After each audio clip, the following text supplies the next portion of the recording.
set of skills and practices that become second nature to master teachers. But there's no denying that the most effective teachers also have mastered the art of creating positive relationships with students. As anyone who has ever worked with kids knows, it's not always easy to develop relationships.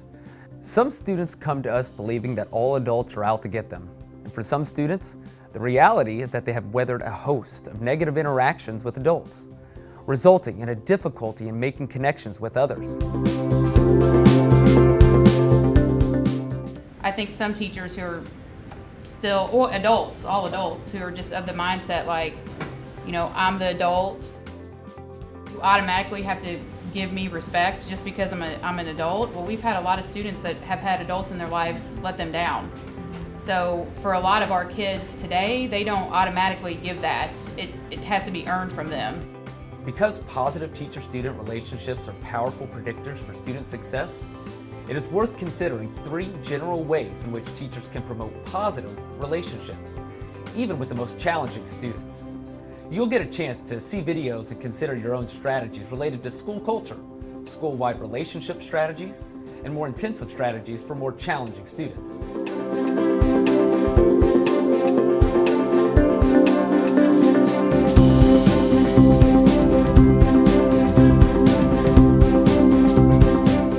Research clearly shows that the degree to which your students believe you genuinely care about them is a major predictor for their overall school success.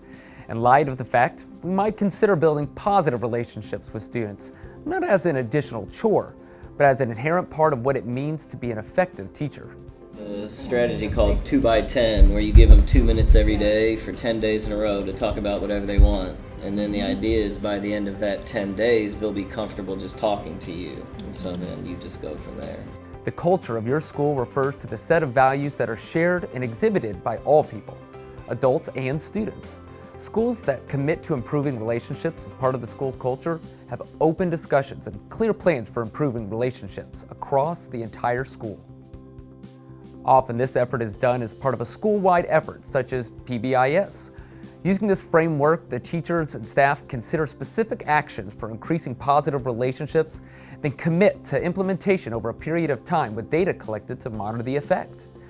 As a general rule, if relationships do not improve, the adults will have to be the ones to change their behavior to make it work. Simply waiting for the student to improve relationships is a very poor bet. I hear you saying we do this, we do this. So adult behavior should follow student behavior. Yes. Is that what I hear you say? Yes. Because I see we teach a lot of times the kids how to be respectful, and yet the teachers on the playground aren't being respectful, or when they're picking kids up from the bus. So do I hear that you guys would like to also include something that says when we're teaching students expectations, that adults have those same expectations? We're trying to treat these little kids as people, then we need them to see us as people too. Like, yes, I'm your teacher, but hey, I like to play kickball, and yeah, I can talk a little bit about Pokemon. I don't know much, but what do you got?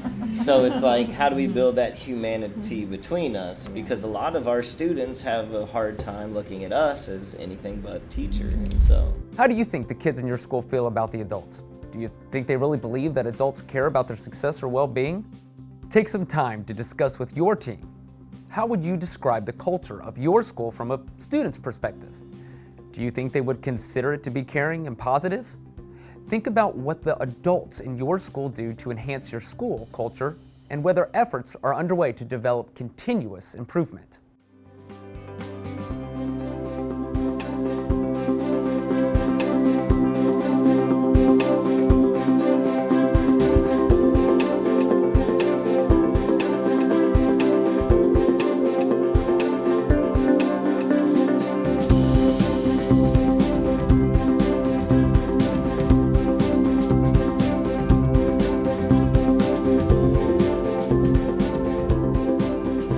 The culture of the school is built upon the behaviors of the teachers, who serve as models for our shared values. Each adult must take responsibility for enhancing relationships with the students that they come in contact with on a daily basis. You have to know them more than just pen to paper. You have to know about their outside life, because they're only gonna let you in if you really know, if you see them. And if you don't, so I have you here, I can dominate over you and make you sit in that chair. But you will never give me your heart, you will never give me your all. Even if it's hard for you academically, you will never give me your best if I don't see you completely. So many times I'll hear adults, best intentions, tell a kid, don't run. And they hear run, and then they just keep running. You gotta say walk please, you gotta say walk please, you gotta say walk please. So positively stating everything. I think another thing that I've really tried to focus on this year is trying to get them to understand that their actions don't necessarily affect me. It affects their friends in the classroom. And the reason why we have roles is because your friends in your classroom want this type of environment. And so it's big for me to make sure that they tell everybody what they want. Because it's not just me saying it. Because if it's just me saying it, they're just saying, oh, that's an adult just telling them the roles. But when they hear it from their classmates and their classmates saying, I want it quiet when I'm working, or I want to be able to hear my teacher when she's teaching, I think that affects them a lot more than just me throwing up a bunch of roles and saying, this is what I want, this is what I expect. Yeah, creating together. Yeah. Because students often lack maturity to maintain an effective relationship with adults, it falls on to the teachers to provide models for positive and appropriate relationships. Experienced teachers report using a wide variety of simple strategies to enhance relationships with students. What did you just say? Treat people the way you want to be what? Treated! And we want to treat each other with respect!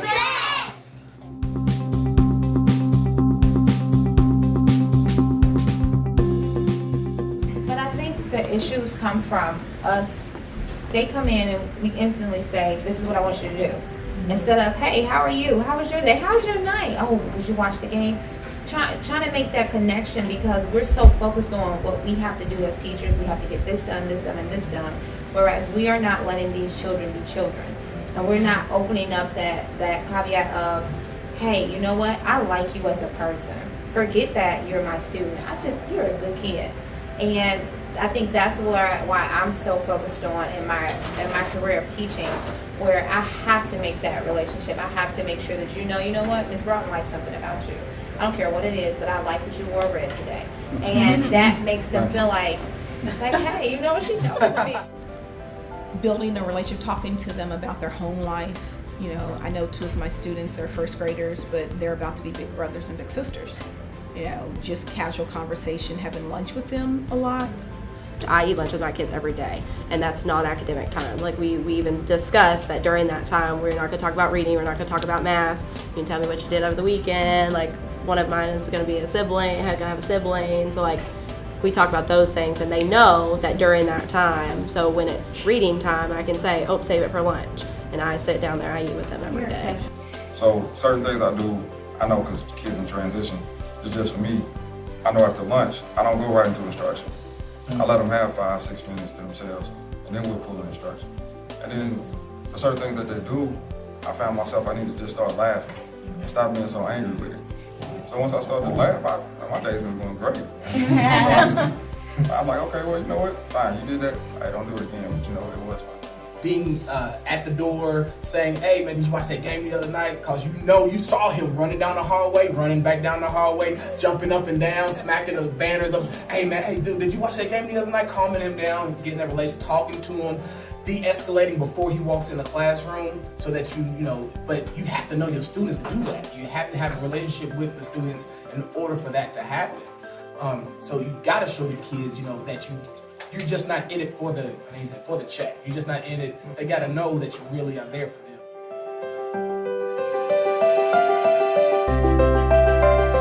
One simple strategy is to take advantage of non-instructional times to engage students with their own interests. For example, meeting students at the door or catching them as they walk by. In the mornings, I pick kids to come in and unstack the chairs, and I'll talk to them about their lives during that time. What'd you do last night? Some of them, what'd you eat for dinner last night? Make sure they ate and everything. And Then you can talk to just one or two at a time if you can't go down. If you are busy in the morning, I can do work and talk to them. During recess time is a time that you can have conversations with kids, and you have adults beside you, and you have it, but you can talk to them during planning. And for a kid to see you conversating with them, you can talk to an adult, feels really good. But also, like, as long as I'm able to move like an elementary school student, I'll go and do an activity on the playground that they want to do. And it's really cool for them to see you like doing the same things that they're interested in. And you can almost develop a relationship with groups of students at that point, because everybody wants to become a part of that. And so I've had a lot of success doing things like that as well. Hey guys, how's it going? Are you liking your books? Has anybody seen a really cool movie lately? What have you seen? What have you been watching? What is it? Paw Patrol movie? I did not even watch any movies. You didn't watch any? You didn't watch Paw Patrol like he did? Do you like Paw Patrol? Yeah. You like it too? Do you like Paw Patrol, AJ? Did you watch some of that too? That's what he says he was watching. Oh, you did? Hey, that's really cool. Has anybody seen anything different? Anybody seen something other than Paw Patrol? What strategies do you typically use to engage students in a positive manner and build relationships? Discuss within your group and come up with a list of strategies that work best with the students you see on a daily basis.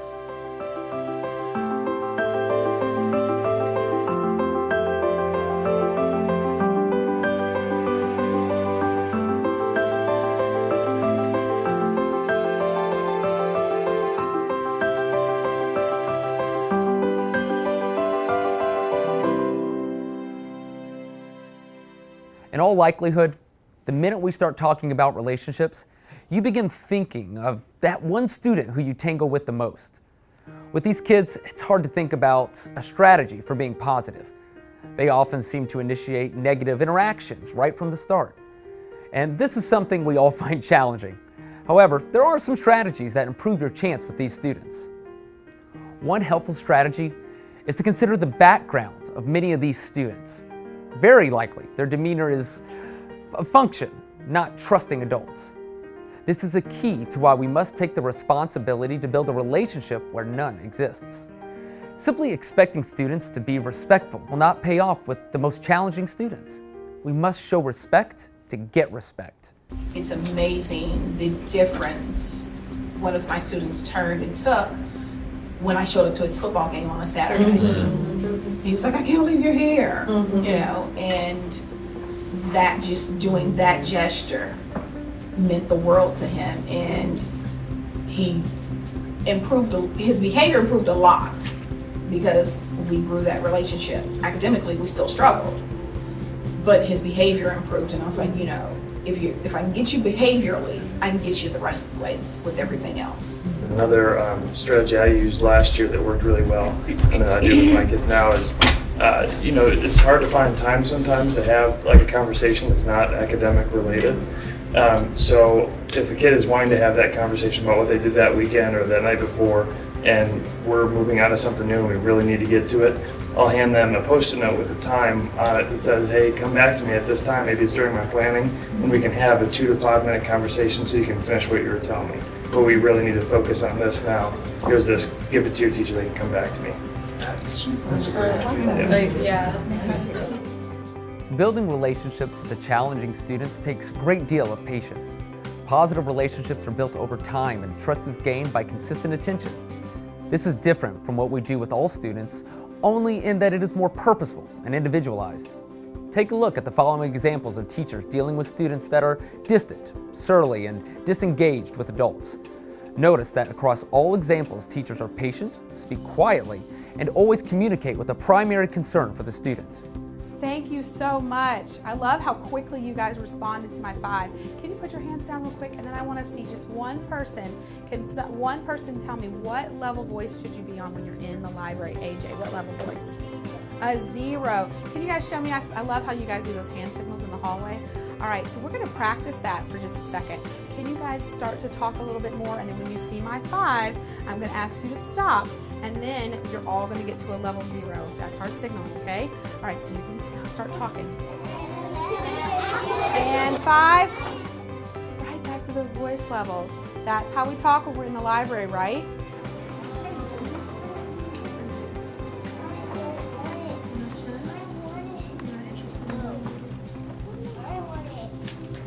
Hey, sweetie, why are you not reading a book right now? You're not sure? You're not interested in doing what we're doing? Can you look at me? Is everything okay right now? Because I know normally when you're in here, you participate, and we have a good time, and we all read books together, girls. Look at there. You know what helps me feel better too? If I sit up straight, my back's all straight, I don't feel so tired. Can you put your head up for me? Awesome, awesome job. I hope you enjoy it. I want to see you happy. Note that this is not the end of the teacher's attempt and they did not overdo it, just created a pleasant exchange and then moved on. Building positive relationships is a long-term game, played a little each day over time.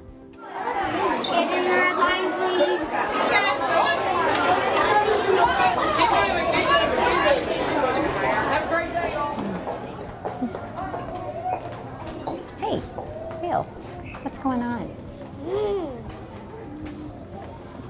Can you talk to me? Tell me what's... Okay, I understand that you're angry and that you're upset about something. I get that, Will. I get mad and angry too, but I don't know if you should be staying here, and I want to help you. I want to help you get through your anger spell here, okay? You know you can talk to me anytime. Do you want to talk now? Or do you want to maybe calm down here a little bit and then be ready to talk in a little while? You know that we care about you, and that we're all here to help you, okay? So whenever you get ready, you just let me know, okay? Oh, you look like you're getting better, okay. I'll be here for you if you need me. Note that the students' agitation and surly demeanor did not distract from the teacher's focus on the students' well-being. Again, this was not the end of the teacher's attempts to be positive with the student, but a single instance in a purposeful effort to be consistently positive with a challenging student.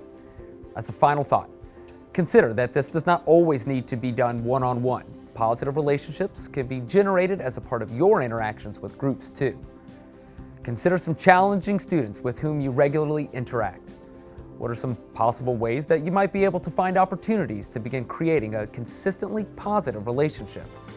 Be sure to consider how you'd have to change up what you do now to make it work.